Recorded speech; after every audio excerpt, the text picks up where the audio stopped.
जब भी कोई व्यक्ति गौतम बुद्ध के संघ में शामिल होता था तो बुद्ध उसे सबसे पहले शांत रहने के लिए कहते थे।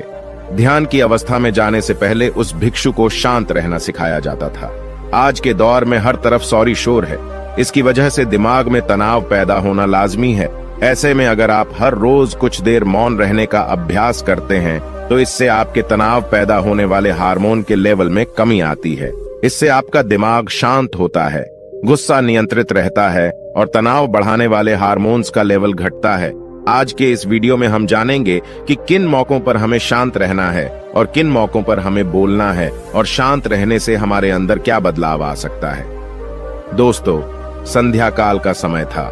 गुरु अपने सभी शिष्यों को बुलाते हैं और कहते हैं, कल सुबह सब लोग नदी में स्नान करने के बाद तुरंत हमारी कुटिया के सामने उपस्थित हो जाना। सभी इसी से हैरान रह जाते हैं कि हम लोगों ने कुछ गलती की है क्या, लेकिन गुस्से से यह कहते हैं कि हो सकता है कि गुरुजी कल सुबह कुछ अच्छी बात बताने वाले हैं। सब लोग रात को सही समय पर सो जाते हैं और सुबह उठकर सभी लोग नदी में स्नान करने के बाद वापस गुरुजी के सामने उपस्थित हो जाते हैं। गुरु कहते हैं, आज हम तुम सबको चुप रहने के फायदे के बारे में बताऊंगा। गुरु कहते हैं, 10 मौके जहां पर चुप रहने से होता है लाभ और बोलने से नुकसान। गुरु कहते हैं, अगर आप इन 10 मौकों पर शांत हो गए यानी मौन हो गए तो आप जो चाहेंगे वही मिल जाएगा। आपकी जिंदगी में चमत्कारिक बदलाव शुरू हो जाएंगे। जरूरत से ज्यादा बोलना या चुप रहना दोनों ही अच्छी बात नहीं है। जैसे जरूरत से ज्यादा बारिश हो जाना या फिर धूप दोनों ही दिक्कत देती है, उसी तरह अनावश्यक बोलने से भी काफी नुकसान होता है। गुरु कहते हैं कि पहला ऐसा मौका जहां पर व्यक्ति को चुप रहना चाहिए, बिना तथ्य के ना बोले। गुरु ने कहा, अगर आपके पास कोई तथ्य नहीं है तो वहां चुप रहने में ही भलाई है। चुप बैठने से दिमाग में नई कोशिकाओं का निर्माण होता है और इससे ज्ञान की वृद्धि होती है। बोलने में भलाई वही है जहां आपको किसी चीज के बारे में पूरा ज्ञान हो। अगर आप बिना तथ्य के कहीं बोलते हैं या फिर बेवजह बोलते हैं तो आपका वहां मजाक भी बन सकता है। अगर आपके पास पर्याप्त जानकारी नहीं है, ऐसी जगह पर बोलने से आपका मजाक तो बनी रहेगी, साथ ही साथ लोगों का भरोसा भी आपसे उठने लगेगा। इसलिए ऐसी जगह पर शांत रहो जहां तुम्हें पता ना हो कि क्या बोलना है क्या नहीं। कई बार कुछ लोग ऐसे होते हैं जो हर जगह अपनी उपस्थिति बताने लगते हैं। उन्हें पता नहीं होता है कि हमें क्या बोलना है, लेकिन फिर भी बोलते जाते हैं और फिर बाद में दूसरे लोग उनके जाने के बाद उनका मजाक उड़ाते हैं। जब तक आपको उस तथ्य के बारे में अच्छा ज्ञान नहीं है, उसके बारे में पता नहीं है, तो वहां चुप रहना ही ज्यादा समझदारी है। गुरु ने कहा, दूसरा ऐसा मौका जहां पर व्यक्ति को चुप रहना चाहिए। शब्दों से न पहुंचे ठेस, अगर आपके शब्द किसी को मानसिक ठेस पहुंचा रहे हैं तो वहां चुप हो जाना चाहिए। कमजोर व्यक्ति के बारे में कुछ भी बोलकर आप महान नहीं बन सकते हैं। महान आप किसी कमजोर का साथ देने में बनेंगे।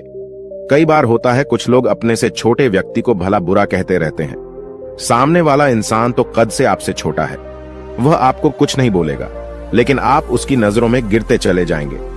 हो सकता है कि कल वह भी आपसे पद में बड़ा हो जाए। पद में आपसे जब वह बड़ा हो जाएगा तो आज जो रवैया आपका उसके साथ है, आने वाले समय में वह भी आपके साथ वही करेगा। आप किसी को नीचा दिखाकर बड़ा नहीं बन सकते हैं। बड़ा बनना है तो अपने से छोटे लोगों का इज्जत भी करना सीखें और साथ ही साथ बड़े लोगों का भी सम्मान करना चाहिए। लोगों को लगता है कि अगर वह अकड़कर बोलेंगे और सामने वाले को नीचा गिराने की कोशिश करेंगे तो वह बड़े बन जाएंगे, तो यह उन सब की भूल है। बड़े होने की बजाय आप उनकी नजरों में गिरते चले जाएंगे। गुरु ने आगे कहा, इसलिए शिष्यों, तुम सब जब भी बोलना आदर भाव से बोलना, ताकि तुम्हारी बात लोगों को अच्छी लगे। बोलने में भाई बहन, माता पिता, मित्र इत्यादि संबोधन शब्दों का इस्तेमाल जरूर करना। इससे तुम्हारी मान प्रतिष्ठा तो बढ़ेगी ही, साथ ही साथ लोगों की नजरों में तुम समझदार व्यक्ति बनते जाओगे। गुरु ने आगे कहा, तीसरा मौका जहां पर व्यक्ति को चुप रहने में ही भलाई है। क्रोध या घृणा करने वाले लोग, जब कोई अपना या सगा संबंधी आप पर क्रोध कर रहा हो, आपका अपमान कर रहा हो, तो आपको उस वक्त चुप रहना चाहिए ताकि सामने वाले का गुब्बारा पूरी तरह से फट जाए। आप यदि सही हैं तो उसे कतई माफीनामा गए और चुप रहकर ही सही समय का इंतजार करें।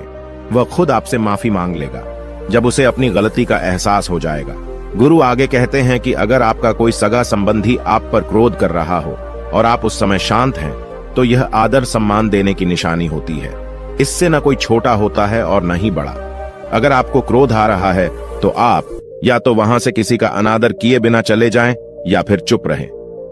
क्रोध करने से आपके रिश्ते, खराब होंगे। क्रोध करने से हमेशा क्रोध करने वाले व्यक्ति का ही बुरा होता है। गुरु आगे कहते हैं कि एक बार की बात है, एक सांप जंगल से भागते हुए किसी राजा के घर में पहुंच गया। लोगों ने छेड़खानी की तो वह बहुत ही गुस्सा हो गया, जिससे घर में जो तलवार पड़ी हुई थी उसी को लपेटकर कसने लगा और धीरे धीरे उसका पूरा शरीर कट गया। ठीक उसी प्रकार हमारा गुस्सा भी हमारे शरीर को तलवार की भांति काटता रहता है। गुस्सा ध्यान से खत्म होता है प्रतिदिन। अगर आप ध्यान की मुद्रा में बैठे हैं तो आपका गुस्सा आपके नियंत्रण में रहेगा। गुरु आगे कहते हैं कि यह तरीका है कि आप प्रतिदिन ध्यान का अभ्यास करें। इससे आपके शरीर में जो हार्मोन्स गुस्से को बढ़ावा देते हैं वह सब तुम्हारे नियंत्रण में रहेंगे, जिससे शरीर गुस्से पर आसानी तुम्हारा से काबू पा लेगा। लेकिन एक तरीका यह भी है कि जब भी आपको गुस्सा आए तो आप यह समझने का प्रयास करो कि क्या मेरा गुस्सा जायज है या नहीं। हमें वहां पर बोलना चाहिए कि नहीं। जब आप खुद इस बात का आकलन लगा पाएंगे तो आपको खुद पता चल जाएगा कि हमें गुस्सा करना चाहिए या नहीं। फिर भी आपको गुस्सा आ रहा है तो आप वहां से हटने का प्रयास करें, वहां से दूर चले जाएं। धीरे धीरे समय के साथ आपका दिमाग शांत हो जाएगा। गुरु ने कहा, चौथा ऐसा मौका जहां पर इंसान को बहुत ही समझदारी के साथ काम लेना चाहिए, वहां पर आपको चुप रहना ही चाहिए। जहां पर उस मुद्दे से आपका कोई संबंध ना हो। अगर आपका किसी मुद्दे से कोई संबंध ना हो तो वहां आपका चुप रहना बनता है।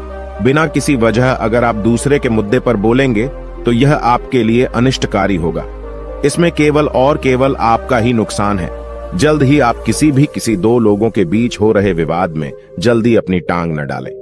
अगर सामने वाला आपको बुला रहा है अपना झगड़ा शांत करवाने के लिए तो ही आप वहां पर जाएं। किसी की व्यक्तिगत जिंदगी में दखल अंदाजी नहीं देनी चाहिए जब तक कि वह व्यक्ति आपको नहीं बुलाता है। अपने झगड़े को शांत करवाने के लिए कुछ लोग फालतू में दूसरे के विवाद में कूद पड़ते हैं। इससे उनके मान सम्मान मर्यादा पर लोग उंगली उठाने लगते हैं। गुरु कहते हैं कि 10 मौकों में 5वां ऐसा मौका जहां पर व्यक्ति को बहुत ही समझदारी के साथ चुप रहना चाहिए। आपके शब्दों से किसी मित्र को हानि न पहुंचे। अगर आपके शब्द सामने वाले के परिवार या मित्रों की प्रतिष्ठा के बारे में बुरी झलक दिखा रहे हैं तो आपको चुप रहना चाहिए। किसी के परिवार या फिर मित्र के बारे में बुरा बोलने से केवल आप ही बुरे बनेंगे। जो चीज आसानी से खत्म की जा सकती है उसे अपने शब्दों से बड़ा न करें। बिना चिल्लाए बात करने का प्रयास करते रहना चाहिए। अगर आप बिना चिल्लाए कोई बात नहीं कह सकते तो आपका चुप रहने में ही भलाई है। किसी पर चिल्लाने से आपके व्यवहार के बारे में पता चलता है। ज्यादा बोलने से चीजें हमेशा खराब ही होती हैं। कई बार कुछ रिश्ते ज्यादा तेज बोलने की वजह से टूट जाते हैं। इसलिए अपनी आवाज में मीठापन लाएं। आपके शब्दों से आपके दोस्त को हानि नहीं पहुंचनी चाहिए। कभी कभी दोस्तों के जब हम मजाक हैं तो रहे कि आपके शब्दों से किसी का अनादर ना हो। मजाक को भी हमेशा शब्दों के मायने में ही रखें। जहां किसी को शब्दों से चोट लगे वहां चुप हो जाएं। ज्यादा बोलने से हमेशा नुकसान ही होता है। किसी और की प्रतिष्ठा को अपने शब्दों के माध्यम से उसे हानि नहीं पहुंचानी चाहिए। यदि आपके शब्दों से किसी और की प्रतिष्ठा को ठेस पहुंच रही है तो वहां आपको चुप हो जाना चाहिए। जब कोई व्यक्ति आपके सामने नहीं है तो आप उस व्यक्ति के बारे में बुरे शब्द किसी तीसरे व्यक्ति के सामने न बोलें। गुरु कहते हैं, छठा मौका जहां पर व्यक्ति को चुप रहना चाहिए, जब कोई कर रहा हो किसी की बुराई। जब कोई आदमी आपके सामने किसी तीसरे आदमी की बुराई कर रहा हो तब तुम्हें चुप रहकर बस सुनना चाहिए।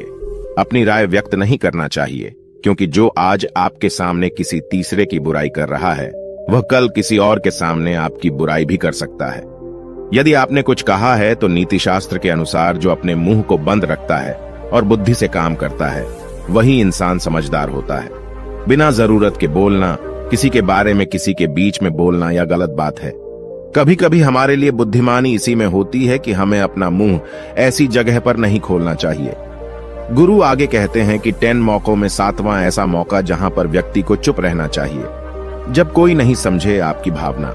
यदि आपको लग रहा है कि कोई व्यक्ति आपकी भावना, दुख या परेशानी को शब्दों में नहीं समझ रहा है, यदि आपको लग रहा है कि सामने वाला व्यक्ति आपकी भावना या दुख को या आपकी जो परेशानी है उसको वह समझ नहीं पा रहा है या समझने का प्रयास ही नहीं कर रहा है या वह आपको ध्यान से सुन ही नहीं पा रहा है, तो ऐसे व्यक्ति के सामने आप चुप ही रहें।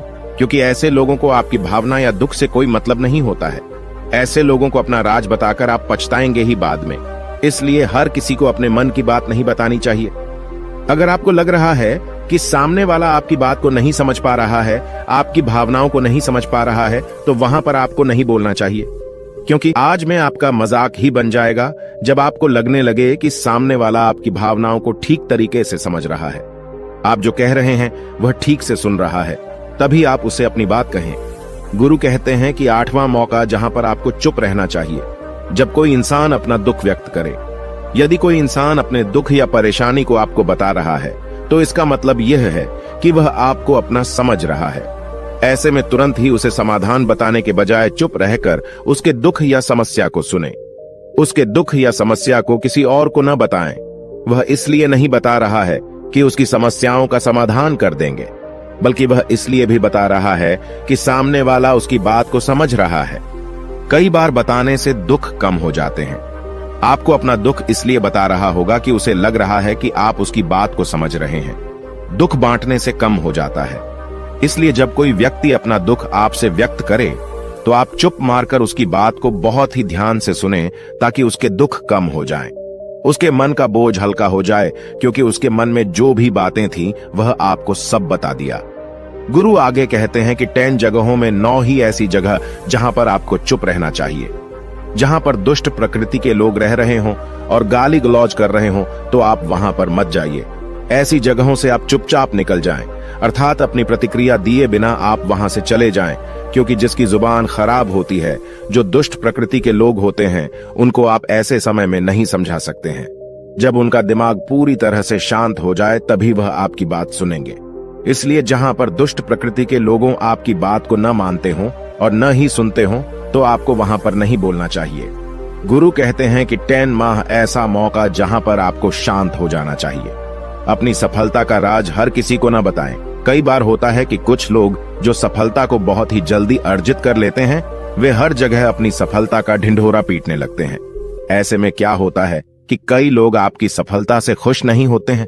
अगर आप अपनी सफलता का जबरदस्ती लोगों में ढिंढोरा पिटवा रहे हैं, तो लोगों की नकारात्मक ऊर्जा आपको प्रभावित कर सकती है। जब आप सफल होंगे, तो सबको पता चल जाएगा कि आप सफल हो गए हैं। ढिंढोरा पीटने से नुकसान आपका ही होगा। इतना कहकर गुरु ने कहा, शिष्यों, आज के लिए बस इतना ही।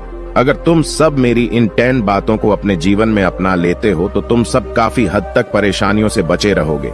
यहां से जाने के बाद मेरी यह बातें आपके जीवन किसी वरदान से कम साबित नहीं होंगी। दोस्तों, मुझे उम्मीद है इस वीडियो से आपको बहुत कुछ सीखने को मिला होगा।